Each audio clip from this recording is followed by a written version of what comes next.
दोस्तों, क्या आप जानते हैं कि बानो कुदसिया का मुर्शिद कौन था? अब ये मत पूछ लीजिएगा कि बानो कुदसिया कौन थी। बानो कुदसिया का शुमार उर्दू के मुमताज कलमकारों में होता है। आपने फिक्शन भी लिखा और ड्रामे भी, नॉवेल अफसाने दोनों ही आपके कलम से निकले और दोनों ही को पजीराई मिली। और आप ही के लिखे हुए फिक्शन में एक किताब थी जिसका नाम था राजा गिद्ध।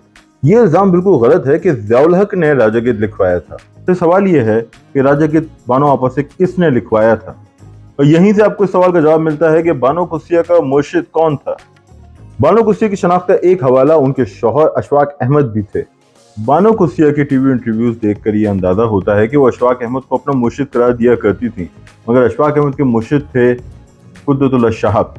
जी हाँ, अशफाक अहमद ने खुद अपने एक मजमून में यह ऐलान किया था कि वो कुद्दतुल्लाह शाहब के खलीफा हैं।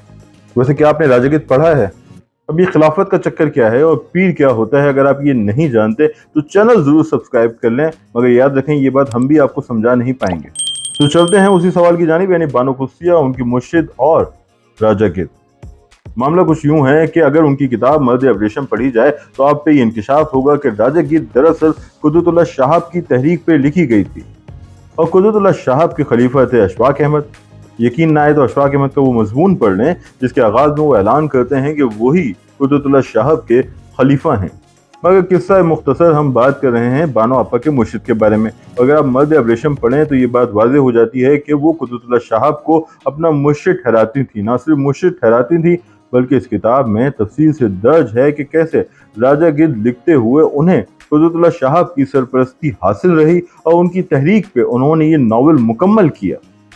तो अब आपको इस सवाल का जवाब मिल गया कि बानो कुदसिया का मुर्शिद कौन था, यानी कुद्दतुल्लाह शाहब। और कुद्दतुल्लाह शाहब ही के हाथ पे बैठ थे अशफाक अहमद और वो दावा करते थे कि वो कुद्दतुल्लाह शाहब के खलीफा हैं। लेकिन अगर बात हो राजा गिद्ध की लिखत की तो याद रखें इस हवाले से कुछ और भी दिलचस्प कहानियां मशहूर हैं। तो इन कहानियों पे हम आने वाली वीडियोस में बात करेंगे। तो भैया चैनल सब्सक्राइब कर लो, बेल आइकन दबा दो और ये वीडियोस दोस्तों से जरूर बांटो ताकि हमें पता चले कि हमारी कोशिश कहां तक पहुंच रही है और आपका फीडबैक क्या है। इकबाल खुर्शीद को दीजिए इजाजत, फिर मिलेंगे।